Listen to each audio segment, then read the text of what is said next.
Hello guys and welcome back to another skill point guide video for Total War Warhammer 3 on Immortal Empires. Today we'll be going over Throgg. I really do enjoy Throgg's campaign. My campaign with Wolfric got me to do a Throgg campaign in my own time, just to kind of see how his campaign would go, and I really did enjoy it. And so I wanted to make a video for you guys on it. Now I do like to start with the blue line a little bit and get Swelling of the Doom and Norse Resilience just for some casualty replenishment rate. But Swelling Doom I really like for the growth in local province. I know typically for local province, like skill points, I'm not a big fan of. More times than not, excuse me. It's usually, you know, like in the special skill line where it's like this one right here, control +2 local province. It's not a global bonus or anything like that. But Norska doesn't really grow their settlements very quickly. If we check it out, their growth building, it only goes up to 30 growth, which is really not that much. Granted, Norska does have a few provinces and that have quite a few settlements and regions within that province, so it kind of doesn't matter too much there, but I really like that initial kind of burst of growth, which is why I end up going with that. I do like to grab the Masters of the Fen just for the hero capacity. I know you won't be able to get the Fimir heroes early on in your campaign, but I still like to increase the hero capacity. And again, anytime you get a global bonus kind of like that is really good to grab. But after the blue line here, I do like to stop there and come down his red line and get Frostbitten for his trolls. We'll be talking about trolls quite a bit, and the bonuses that he provides. His faction effects already give him physical resistance for trolls, as well as an upkeep cost reduction. And once we get to his special skill line, you'll see even more if you have not played Throgg yet in terms of how much he can buff them. Now, other than Frostbitten down the red line, I do like to continue down it later on in the campaign, but like initially it's not kind of like the thing I'm really worried about per se. There's not a lot of other units that I'm really too worried about.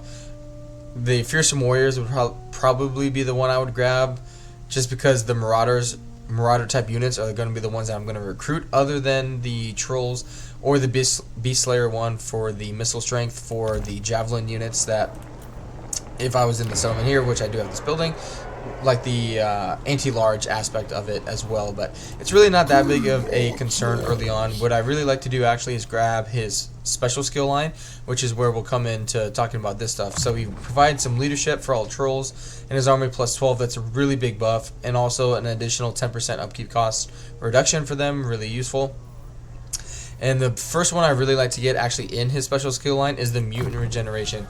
Provides horrible regeneration for all troll and skin wolves, regeneration for female units, and missile resistance for trolls and ice trolls. Now the missile resistance is just super handy because if you check out their stats, they really don't have that much armor, they don't have a shield or anything, so they're going to get picked on quite a bit by missiles. So grabbing them some extra missile resistance there is pretty handy. But the big one is the mutant regeneration, because it will resurrect dead combatants on top of their regular regeneration. So it's a really big buff there. Really enjoy that. It's really fun seeing your trolls come back to life if they do end up dying. Now just do remember though, whatever quantity you end up going into a battle with, that is the amount that can come back to life. So, you know, if you start with 10, you're not going to get 16 at the end of the battle. You're just going to go back up to 10. So just be aware of that. It doesn't bring any entities back that you didn't initially start with. Other than that, I do like to grab the Primordial Might just for more uses of Copious Vomit and to give him some extra weapon strength. Now the Monstrous Fiends, it kind of just depends if you end up getting more Fimir units, but again, it still buffs trolls with some more melee defense and the Frenzy ability. Frenzy though, you just won't see that apply too much because their leadership is really low. If we check it out, they only have a base stat of like 50, so it's really not the greatest. Well, actually, I gotta back up because the King of the Trolls gives them 12, so their base leadership is only 40. So it's not gonna take much for them to lose their frenzy ability, but over time, once they get some experience, they get, you know, get battle worn and whatnot, their leadership will increase, which will help them. And then after that, I like to grab the Age of the Beast.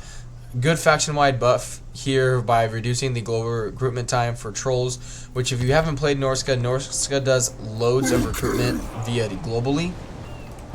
Especially later on in your campaign, it's really where you're going to be able to recruit your units, because your main units you're going to be able to get and safely are going to be up here in actually Norska, and you're going to be going on basically raiding parties. If we check out their tech tree later on, with like the Dark Elves, all these here are just other settlements that you will occupy, for example, Corone, Maragliano, Krazakrak, that kind of thing. So you're kind of going on voyages, so your main armies are going to be super far away, and if you end up losing units, you're not going to march them all the way back or disband your, you know, well-experienced army just to come back to Norska and then march all the way back down. It's just not a feasible way to do it. So being able to reduce that, really useful, and it also gives him the chilling aura, which just slows down enemies around him, which is a nice attribute, and also gives him terror. But more times than not, on the higher difficulties, terror doesn't really matter too much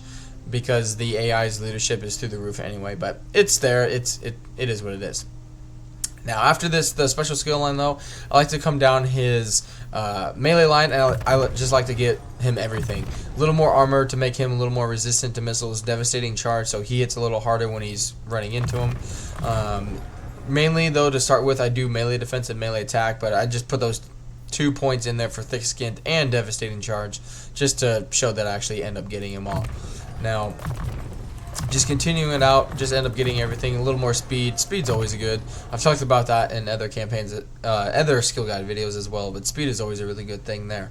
Now, after that, though, the one thing I do like to start doing is come back to the blue and red line.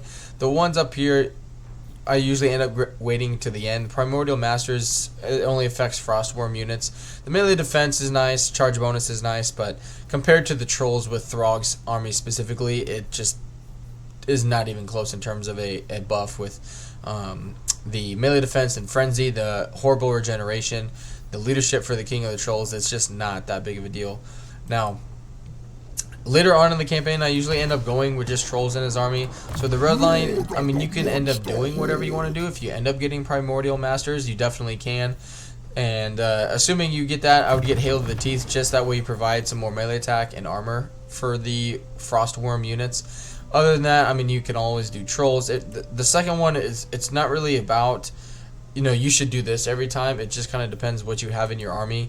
But it's mainly about getting to the second part here, where I like to get, I believe, if I can find it, I had it here, the Hooks of Death, excuse me. That way you give your trolls more armor, more weapon strength, some ward save.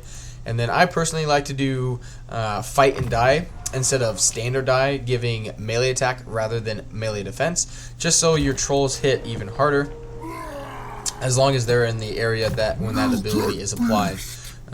Really, when it comes to Norska and like demon factions, basically any evil faction, it's more about shocking the enemy, in my opinion, and getting rid of them as quickly as possible, and basically just doing so much damage initially that the enemy just routes, comes back, but is so damaged they just basically rout again instantly anyway. And so I don't really use them for prolonged melee because I want them to be able to win very quickly, which is why I end up going with Fight or Die rather than Standard Die there. Now, your last few points, I do like to grab Aura of Chaos just to give Throgg some more missile resistance. And then coming down to the rest of the blue line, with Norska, your casualty replenishment rate will be really, really high, especially once you go into the raiding camp stance. You'll get an extra 20% casualty replenishment rate, so you don't really need too many heroes, but of course you can get heroes that give replenishment here with Ephemere on top of that, which they can give an additional 15%, which bumps it up to 40. So the extra 4% at that stage is kind of redundant, and it's not really necessary. I do like to grab Fueled by War and Lightning Strike, just because the Savage Skills one, I don't really plan or ever use Throgg to just be recruiting armies. I want him to be fighting. And again, Unnatural Healing is just redundant. You don't need it. And so why not put in a Lightning Strike? I don't get Spawn of Chaos. The unit experience gain per turn 150. It's not that big of a deal.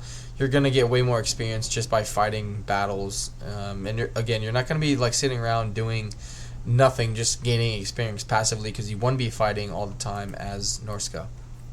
And the last few points, I like to grab Mentor just because there isn't too much else to spend on. And then Primordial Masters and the Eye of the Gods just to give them a little more weapon strength there. Now, I hope you guys enjoyed the video. Let me know down in the comments what you think.